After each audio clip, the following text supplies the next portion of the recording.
Ditilang gegara tak pakai helm, pemotor di NTT ngamuk dan ludahi Pak Polisi. Makan uang haram.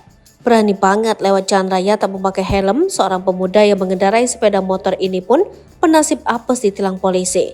Meski tahu dirinya salah, pemuda tersebut justru mengamuk. Dia bahkan meneriaki hingga meludahi polisi yang bertugas. Seperti apa kejadiannya? Seorang pemuda asal kota Kupang, Nusa Tenggara Timur, SN diamankan oleh aparat Satuan Lalu Lintas Kepolisian Resort Kupang Kota, Senin 27 November 2023. SN dibawa ke kantor polisi setelah meludahi polisi saat ditilang.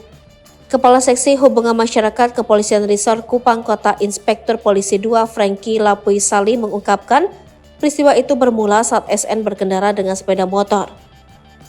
Kejadiannya tadi pagi di Kelurahan Kayu Putih, Kecamatan Oibobo, Kota Kupang, kata Franky. Saat itu, Franky, petugas Satlantas mendapati SN tidak mengenakan helm.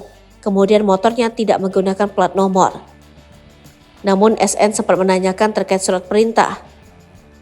SN juga mengatakan kepada anggota bahwa makan uang haram dan langsung meludahi anggota, ungkap Franky. Polisi yang bertugas kemudian membawa SN ke markas Polres Kupang Kota. SN kemudian diketahui merupakan seorang petugas pengisian BBM di salah satu stasiun pengisian bahan bakar umum di Kota Kupang. Saat ini SN masih menjalani pemeriksaan.